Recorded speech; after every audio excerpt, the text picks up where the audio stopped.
না, আমরা ভুল করে থাকলে আমরা শাস্তি পাবো, এবং আমি নিজেও চাই যে ভোটের অধিকার হোক। আমি এই আমার সরকারের বিরুদ্ধে কিছু অভিযোগ করতে চাই বিদেশির কাছে।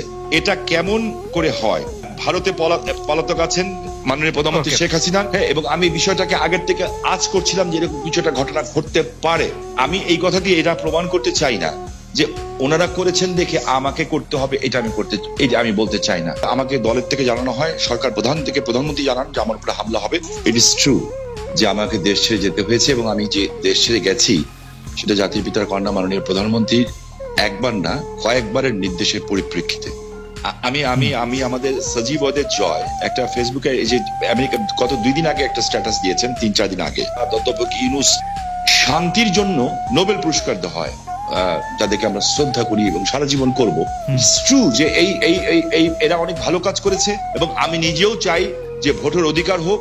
আমি কোনো ধরনের হত্যাকাণ্ডকে আমি সমর্থন করি না, এবং করা উচিত, তাহলে আমি মানুষ হিসেবেই গণ্য হব না। আমরা কি শুধু নেগেটিভ কথা বলবো, পজিটিভ কথা বলবো না?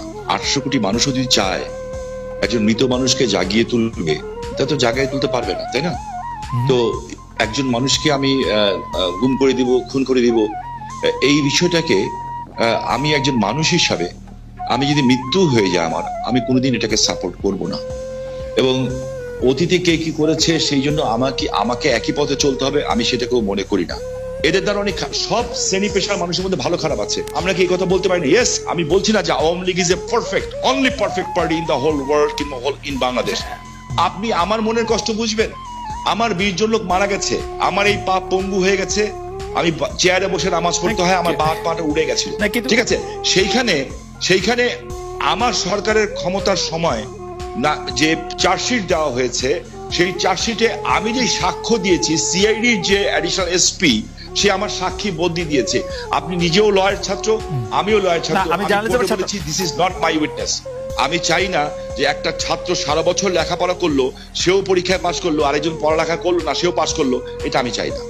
দেখেন, আমি মার্কিন যুক্তরাষ্ট্রের মতো একটা রাষ্ট্রকে আন্ডারমাইন করার কোনো কারণ থাকতে পারে না, কারণ পৃথিবীর মধ্যে এটা অবভিয়াসলি একটা শক্তিধর দেশ না, একটা গণতান্ত্রিক রাষ্ট্র বলা যায়। যে আমার কাছে না কিছু মাঝে মাঝে অবাক লাগে যে মানুষের চরিত্রটা দেখতে, পৃথিবীর সব দেশের চরিত্র দেখতে ভালো লাগে। আমার কাছে মাঝে মাঝে আশ্চর্য হই যে আমরা কত রঙের মানুষ, যে আমরা আর কত নেগেটিভ কথা বলবো। আমাদের কি খালি সরকারের কথাই বিশ্বাস করতে হবে? আমরা বিএনপির কথা বিশ্বাস করতে পারবো না, কোন মানবাধিকার সংস্থার কথা বিশ্বাস করবো না, বিদেশের কথা বিশ্বাস করবো না, আমাদের খালি সরকারের কথাই বিশ্বাস করতে হবে? আমরা যেটা চোখে দেখবো এবং যেটা বুঝবো সত্য, আমরা সেটাকেই বিশ্বাস করব, এবং সেটাকে বিশ্বাস করা উচিত। এখনকার গুম খুন নিয়ে আপনি আসলে কি বলবেন? যে সরকারের জায়গা থেকে এটি বারবার অস্বীকার করা হচ্ছে, কিন্তু এটি একটি বাস্তবতা। এই বাস্তবতাকে শাহীম ওসমান কিভাবে দেখে, আমাদের যদি খুব সংক্ষেপে একটু বলতেন। আমি আপনাকে একটা জিনিস স্পেসিফিক্যালি বলতে চাই খুব পরিষ্কার ভাবে। আমি একজন হিউম্যান বিং হিসাবে আমি কোনো ধরনের হত্যাকাণ্ডকে আমি সমর্থন করি না, এবং করা উচিত, তাহলে আমি মানুষ হিসেবেই গণ্য হব না। আমরা কোনো খারাপ জিনিসকে আমরা আশা করি না। আমার যে বক্তব্যটা হচ্ছে, আমি কোনো কিছু গোপন করে কথা বলতে শিখি নেই, কারণ আমি সাদাকে সাদা বলার, কালোকে কালো বলার। বাট আমার তার আগে আপনার মাধ্যমে, খালেদ ভাই, আমি কালকে বাঁচব না জানি না, আপনি একটা ভালো জায়গায় আছেন, জার্মানি একটা ডয়েচ টেলিভিশনের সাথে আছেন। আমি আপনার কাছে অ্যাপিল করছি, রিকোয়েস্ট করছি, যদি অ্যাম্বাসাডারদের সাথে কথা বলতে পারি, কিংবা বিদেশে যেয়ে যদি বড় বড় মন্ত্রী মিনিস্টারের সাথে কথা বলতে পারি, আমি কিছু অভিযোগ দিব। নারায়ণগঞ্জে 7 মার্ডার হলো, আমি কিন্তু উইদিন 45 মিনিটসের মধ্যে, 45 মিনিটের মধ্যে দেশের সর্বোচ্চ জায়গায় আমি এই খবরটা পৌঁছেই দেই, কারণ আমার কাছে খবর এসেছিল যে এই ঘটনা র্যাব দ্বারা সংগঠিত হয়েছে, র্যাবের কিছু মানুষ দ্বারা সংগঠিত হয়েছে, এই মেজর আরিফ সহ এরকম যারা আছে, বিকজ তারা ডিস্ট্র্যাক্ট হয়ে গেছিল। যেহেতু আমি এলাকার মানুষ, আমাকে সবকিছু খবর রাখতে হয়, এবং আমি স্বরাষ্ট্রমন্ত্রী মহোদয়কেও জানিয়েছিলাম বিষয়টা, যে something is going on, but এত বড় দুর্ঘটনা হবে এটা আমি বুঝতে পারিনি।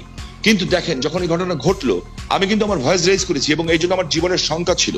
জনাব শাহীম ওসমান, আপনার নিশ্চয়ই মনে আছে একরামুল বলে চট্টগ্রামের একজন কাউন্সিলর, তার মেয়ে যখন বলছিল বাবা তুমি কান্না করছো যে, এবং তারপরে যখন তাকে গুলি করে হত্যা শব্দ আমরা শুনলাম, সেই সময়ের মধ্যে কিন্তু আমরা অনেকেই বলছিলাম যে এইখানেই এটি শেষ হওয়া উচিত, কিন্তু এটি আসলে শেষ হয় নাই। জনাব শাহীম ওসমান। জি, আমি আপনার সাথে 100% একমত। একজন মানুষকে আমি গুম করে দিব, খুন করে দিব, এই বিষয়টাকে আমি একজন মানুষ হিসাবে আমি যদি মৃত্যু হয়ে যায় আমার, আমি কোনোদিন এটাকে সাপোর্ট করব না। এটার চেয়েও বড় সত্য হচ্ছে এত বড় বড় উচ্চ পদস্থধারীরা এখনো কিন্তু জেলখানায় আছেন। যেমন বিএনপির নেতা সালাউদ্দিন সাহেব, ওনাকে গুম করা হয়েছে, খুন করা হয়েছে বলা হলো, ঠিক আছে।